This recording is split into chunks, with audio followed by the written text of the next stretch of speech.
Welcome to the Shreyas Johan podcast. This is the season 3, episode 2.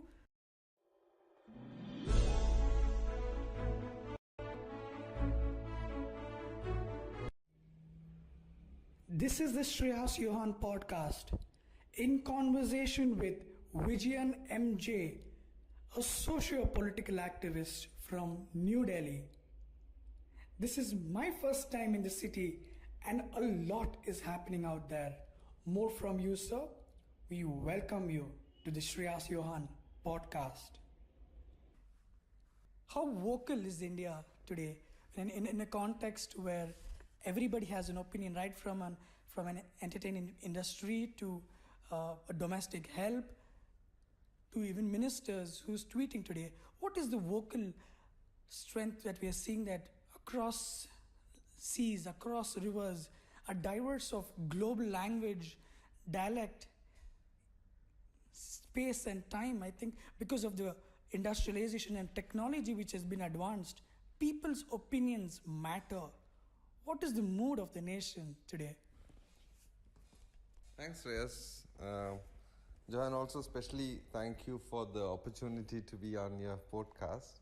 I love the way some of you in your generation fashion these things and make them a part of your life and your journey. And it's an amazing capacity to think and imagine and reach out to people, which is exactly what you're doing. So all my appreciation your way for doing that. Genuine ones at that. The voice of the Indians. The voice of the Indians is today it's a very, very confusing frame. What you're seeing are the noises of the lambs and the silence of the citizens. You have a country where, a lot of things rulers and regimes are able to get away with, which they wouldn't have been able to get away with 30 years back. If you look at the logic of why people opposed an emergency in the 1975, you will see much less of what is actually happening today. Much less was happening in the days of emergency for people to have raised so much voice against what they believed to be an authoritarian ruler, an authoritarian regime which challenged their fundamental freedoms that they had just gained in 1947. So between the 28 years between 47 and 75, crafted a situation, a political democratic situation whereby people felt they have to oppose an elected leader like Indira Gandhi and challenge her on the fundamentals of democracy and negated the free food that she was offering. Today, 75th year of Azadi Ka Amrit Mahotsav being celebrated across the country. The fraud of the freedom is almost becoming more and more evident by the day.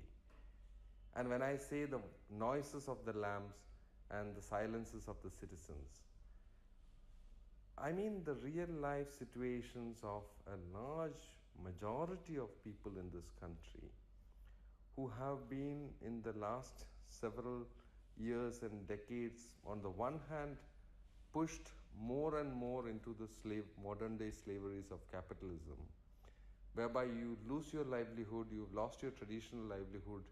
You look at any sector of the communities who have had traditional livelihood in India.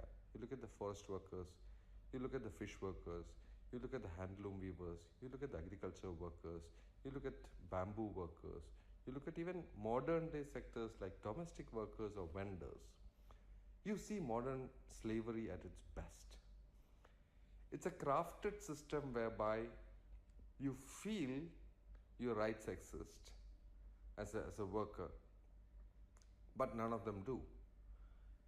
For the forest worker or the fish worker or the natural resource dependent communities in India, what we have witnessed since the days of the temples of modern India that Nehru referred to has been further alienation from their own natural resources. First, we appropriated natural resources from these communities for the nation building. We kept demanding it from the very same communities. So on the one hand, 1963, the speech by 1959, 1953, 1961, 1962, Hirakud Dam victims, Pakranangal Dam victims. When I say victims, I mean the people who were ousted to build these dams. And Nehru had, of course, coined them as temples of modern India. And they were clapping, they were cheering for the Prime Minister who demanded their land. And look at the genuinity of the masses of this country who wanted to sacrifice, like Bhagat Singh and Rajguru and Sukhdev and Chandrasekhar Azad and Jatin Das and all of them did, Khudiram Bose. They wanted to sacrifice too. The masses of this country, the people of Hirakud, the people of Bakranangal, the people of Idukki, they all wanted to sacrifice for building this nation. They were giving up their rights over their own sovereign lands and private lands even before the government asked for it. But over a span of several generations, those communities have also, especially the Dalit Adivasi communities in this country, has also realized that why is it that we are the same people who are again and again asked to make those sacrifices? We are the same communities whose land is again and again usurped and grabbed and taken away from us. We are the same fish workers whose riverine rights were taken away, and we were told that, okay, we will be given a talab, which is a reservoir in a dam site, to fish from. But then somebody came and privatized the entire talab's fishing. Right, you gave it away to a private company. So this is also so as I was saying, I mean, the whole phenomenon of displacement having dawned on the people of India, and the same kind of communities had to go through it again and again. Riverine people losing it, the oceanic coastal people losing it, the Adivasis of Odisha, Chhattisgarh, Jharkhand, West Bengal, Central India, Uttar Pradesh, Madhya Pradesh states losing it. They were all losing their land, their resources, their forest community lives, all of them. And something like the Imperial Forest Department that the British had made to cut down the trees and take away the timber from India gets legalized as the Forest Department of Independent India and gets credibility and authorization to continue the enslavement of the people in the forest. So I'm saying, so over the last 75 years, when we look at it, what we are seeing is the impoverishment of people on the one hand, and an active one at that. Second, the settling in of a certain glorified industrial capitalism without industries, but with business houses. So today, though you use the framework of a democratic corporation, like in the US or in the Europe, our corporations are far from being corporations of any kind. I mean, who can replace Gautam Adani from the top of Adani Corporation, or Mr. Anil Ambani or Mukesh Ambani from the top of the Reliance Industries? So they continue to be family business houses, though they have adorned this new role of calling themselves as corporations. And as far as democracy is concerned, especially in the last 8 years, since 2014, when Mr. Modi came to power, what you are seeing is a very clear terrorization of the citizenry into new norms of democracy. Hence, I mentioned the whole fact about silence of the citizens. Because even during the pandemic, if you look at it, how has the state used the pandemic? If you look at the first stages of the pandemic, what was the state doing? Once it announced the lockdown in cities like Delhi, what you saw was the clampdown of the Disaster Management Act and the Unlawful Activities Prevention Act. The Unlawful Activities Prevention Act is actually one of the worst unlawful acts in this country. I mean, it should actually be called the Unlawful Act. It should not be called the Unlawful Activities Prevention Act, because it actually has utter negation of the Constitution on the one hand. The police jail somebody and you don't get a bail for 180 days at one go is a violation of not only the Constitution but also the D.K. Basu judgment, right? The Supreme Court's much touted basic human rights norms. It is against all human rights principles and the Human Rights Declaration of the UN. So the fact that you are considered innocent till proven guilty is precisely the norm that is taken away by the Unlawful Activities Prevention Act. This is the law that Government of India decided to use when the pandemic and the lockdown had to be declared. So you go to the people with these laws to clamp down on a citizenry that were involved in farm laws protests, that was involved in the anti-CAA and RC protests. What your intention is, you're not hiding it at all. You're making it very, very clear. Be it in Kashmir, where there's an abrogation of 370 that happened, where the basic constitutional arrangement between India and Kashmir stood broken, where the citizenry were pushed into an absolute undemocratic situation, and that continues even till date, where there's no elected government in the region. And the central government keeps claiming that we are doing everything for the people of Kashmir. This imagine do-gooders in democracy have happened in our democracy. And on the other hand, there is this constant driving of Indians to understand that, well, we are moving from a political majority ruled state to a religious majority ruled state.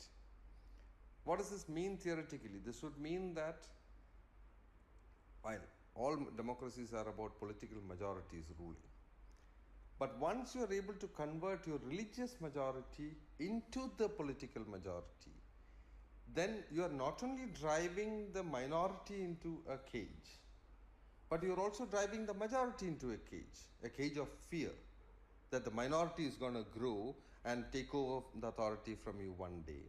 It's going to drive them into a cage of terror, because every day they are being told that come what may, you may hate demonetization, you may hate GST as a trader, you may hate the way government handled COVID, doesn't matter. If Modi ji doesn't get elected, Owaisi will get elected as Prime Minister of India, right? So this pitching of the minority versus the majority as a constant activity in a fear-filled, terror-filled fashion is all that is required in the current architecture of this regime for it to function, for it to continue to hold legitimacy. Another election like this, and we will actually move into a religious majority state. Another repeat of like 2014 has happened, 19 has happened, 24 happens in the same fashion, then you can pretty much clearly stamp India as a theocratic state of a religious majority rule from a political majority rule. Now this is the disaster in the making, and it is already pretty much a lot of it has been made. Now let's talk about the voices you are talking about. What are these voices about? Are they voices of courage, the voices of standing up for rights and justice? Are they the voices of people who, when they couldn't run, they walked, when they couldn't walk, they at least crawled, but they moved ahead, like Martin Luther said? No. What you are hearing are the noises in the social media. And those noises, especially when every day you have fun-crafted noises of the Elon Musk and the Mark Zuckerbergs and all of them around, when Julian Assange's extradition doesn't even get reported in Indian media, and the fact that a man is actually going to be killed in broad daylight for doing the biggest service to humankind in exposing truth of the American government of the Guantanamo base, that man doesn't get coverage. But what gets coverage is Elon Musk having captured Twitter. Now, if those are the times that we are living in, these noises are part of the silences. So they are not voices, they are noises which are part of the silences. But of course, this is not to say that there are no voices of dissent. There have been many voices of dissent. When Stan Loduswamy was assassinated in a direct way by his imprisonment by this regime, one of the stout Jesuit priests, somebody who stood for truth, accountability and justice all through his life inside the church and inside the state. Somebody who was a brave voice of Adivasis in this country. When a Tamilian priest who dedicated his life for Jharkhandi Adivasi tribals was literally killed in broad daylight by his imprisonment, and illegal imprisonment at that by the Indian government, you saw a lot of voices. You heard a lot of people crying. But they are the voices of Ramya, right? Those cries actually make the rulers more and more greedy for more power, because they realize that they are becoming successful. Instead of the shouts of the angry nature, what they are hearing are the wails of the mothers, the wails of Umar Khalid's mother, the wails of Sharjil Imam's mother, the wail of the partners of, the most, someone who should be celebrated the most in this country for being a Dalit intellectual, Anand Teltumbde. Anand Teltumbde's partner, Anand Teltumbde's family is crying for his intellectual contribution to this country's growth, not only as someone who belongs to Ambedkar's family, but also as in himself a Dalit intellectual of unimaginable scale, who has written tens and tens of books in this country and has educated and taught a lot of students, hundreds of students across the country. Anand Teltumde's jail term is getting us tears, not angry shouts. That's the difference between the silences and the voices. So I think it's important that we understand these times is very trying. It is trying not just for the people of this country, but also for the very democracy that we vouch by. But it's also time to ask the question, has our state become truly a Savarna state? A Savarna state that actually has the most Brahminical characteristics that take away everything from the outcasts, but still adorn the godliness to it, the Brahmatva to it. And I think that's where we are. We have a glamorous Prime Minister whose picture on a COVID vaccine certificate makes anyone who has an intellect, go writhing in embarrassment when you have to produce it before international, in airports and embassy officers. But it doesn't cause any embarrassment for the Prime Minister himself to be constantly standing and staring down at the citizenry like that in a day-to-day life. So this is the complexity and the beauty at the same time of the situation. So I would leave you there to extract how you think I've answered the question, because while I hear a lot of stand-up comedians making fantastic sarcasm and satire on this government or on the acts of what should be truly called as the naked emperors, the emperor is naked calls. But on the other hand, you're also seeing how the entertainment industry or how the media of a certain kind are all lining up to shake hands with the same regime, the naked emperor. The naked emperor is being moved by more and more people to get a glimpse of the emperor and to get a chance to touch him or hold his hand. So I think South Asia is truly in a mesmerizingly dangerous situation. Mesmerizing because I think the more challenges to democracy evolve in the kind of democracies that we live in, that will make the democracy stronger. That's the only way it can grow. The constitution has to evolve. The constitution, as Baba Sahib correctly said, cannot be a left alone text. It is an evolution that has to happen with the people of this country. If the people of this country decide to become majoritarian, sidelining the very people, especially the Muslim community, who chose to remain in India, than go to Pakistan. They preferred a democratic, secular India over a theocratic and what looked to them probably as an undemocratic Pakistan. If we don't prioritize and understand those people, those Muslims, as the first citizens of the country, then there is something wrong with our understanding itself. So I think this fear paranoia being created among the Hindus versus the way in which the Muslim community is driven into absolute terrorized day-to-day lives, there is a lot that India and Indians are not seeing. And that worries me a lot. There is a lot more to see out there beyond buying Twitter.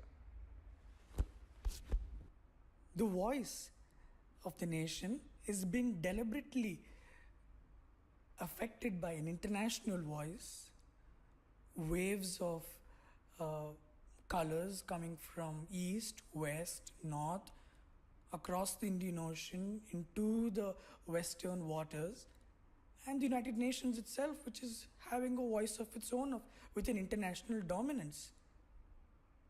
What mood is that, Mr. Vijayan? So I think on the one hand we have, the uncomfortable democracies, the non-secular nation states. I mean, the US is a classic example of that, right? What kind of a democracy is it? It's a classic case of a settler democracy. It's a state where you have taken away the rights of the original people, have given them over everything to the settler nations and the settler people who came in from different other parts of the world, especially Europe. You've made the indigenous people as zoo material that you can go and visit them once in a while and, kill any democratic engagement with them, overpower them by the migrant incomers. The US, on the one hand, is settled as a democracy. God save America, right? That's their secularism. The highest bid of the US secularism is God bless America. So I'm saying this whole international community that is survived around with the three Semitic frameworks of the Judaism, Islam, Christianity in a certain, Judaism, Christianity and Islam in that order, has also developed a very clear Zionist arrangement now. And that Zionist arrangement needs to be understood even to understand the Ukraine war, Russia-Ukraine war, or the Russian dominance as we call it. The Russian conquest of Ukraine that is being attempted. Now, on the one hand, the war is on, the victors are out there. Who are the victors? I think from the day the first bullet was fired on Ukraine by a rather extremely ambitious and rather stupid Russian president, who is nothing close to being diplomatic ever, but who was provoked into this happily by the NATO and the US and UK regimes. For what? I think the war is settled in terms of deciding who the victors of the war are.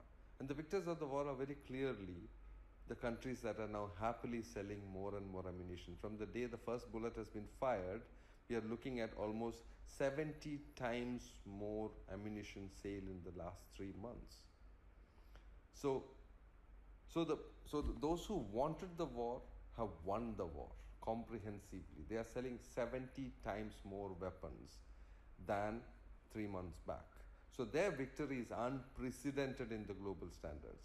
But look at that tiny fellow who has suddenly grown under the 56-inch chest of the Prime Minister, that is now claiming to be one of the biggest buyers of ammunition and weaponry across the world, the Indian state. Who are we buying this for? On what fears are we buying this for? Who is it going to work as a deterrent against? Are we going to fight the Chinese? The entire world knows that we have no power to match the Chinese military power. This is not me being anti-national in saying this.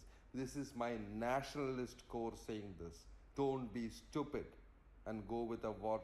Go for a war with China. We will be left nowhere. They hold 600 times the nuclear weapons that we hold. Do not even joke about it. We got like a tiny dose at Galvan way back in 2020 June, and I think we should just learn our lesson with that than lose any territories to them further. And this government is the last of the nationalists and the least of the nationalists. All that they are interested in are the kickbacks from the ammunition industry and the arms lobby in the world. So the Israelis are happy, the Swiss are happy, the Americans are happy, the Brits are happy, and even the French are happy because they are all selling weapons. To whom? They are selling weapons to all the Russian Confederation countries. They are selling weapons across South Asia in the biggest possible way, and they are selling weapons across Africa and Southeast Asia.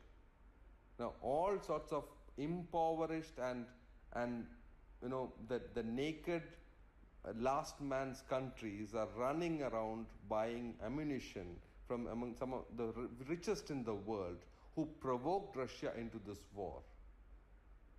And they are all happy now. They're talking about 50 million displaced and whatnot. I mean, these ridiculous numbers from Europe anyway. That's a separate question. Your 500,000 suddenly become like 50 million for some media house.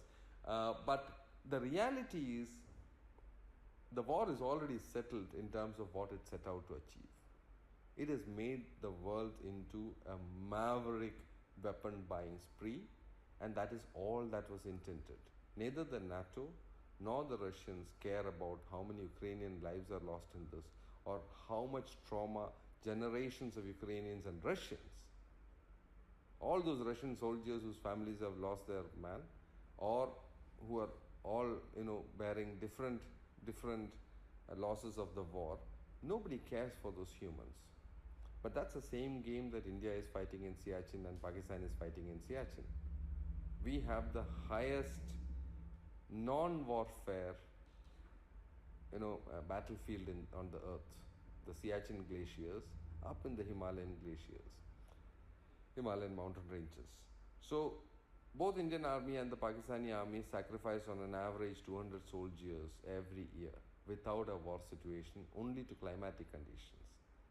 Why don't we both withdraw from there? That's exactly what the ego of men have gotten us into. The military egos and military nationalisms have made human minds empty and have made us to do extremely stupid things that do not prioritize the right things for a country. South Asia does not require any war anymore. The world doesn't require any war anymore.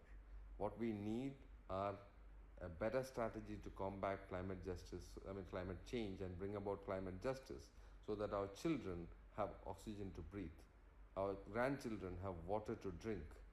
And there is no point running away from the fact that the last 200 years of post-industrialized world order has really killed the Mother Earth. We need to build back better towards making this a livable place for our children and grandchildren. But that's not the agenda. Who is holding that agenda out? They're all running away from the COPs and everything else. Nobody's interested in implementing a Kyoto Protocol or the Doha round being continued. Everyone wants to use this as nationalism settlements. They all want to prove one-upmanship over the other. And look at on the other hand, like countries like India, which played such significant role as non-aligned movements during the Cold War, suddenly turning around and becoming bulldozer democracies themselves. I mean, look at this ridiculous thing where the British Prime Minister Boris Johnson comes to India and gives visits factories that are making bulldozers, just a week after bulldozers were used in this country as a symbol to tear down Muslim shops and Muslim habitats across cities in Madhya Pradesh, in Maharashtra, Madhya Pradesh, in UP, in Delhi. The bulldozers were the sign, and then Boris Johnson comes and legitimizes the bulldozers by going and seeing bulldozers along with the Indian Prime Minister. So I'm saying, when they are making a joke of it, I think the younger generation must think, what is it that we want to do? How do we reclaim our republics? How do we reclaim our democracies? How do we reclaim and reaffirm and reiterate our constitutional values that people like Gandhi and Baba Sahib gave to us? That's where the real challenge is. That's where the real fun should be, in engaging with them, not in getting terrorized. Make Umar Khalids the heroes of the day. Make Sharjeel Imams the heroes of the day. Let Gautam Navlakhas and Anand Teltumbades actually tell you that it is worth living and dying for certain values of this country. And those values are socialism, secularism, sovereignty. Those values are not militarized nationalism. This militarized nationalism will get us more coffins and not people worth living for.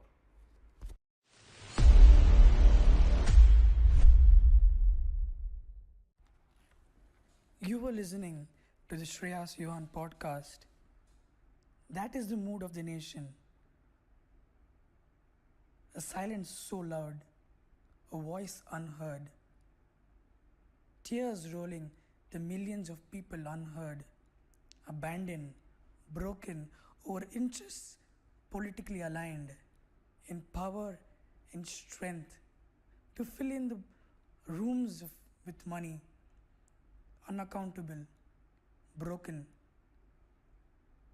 Who's here to stop?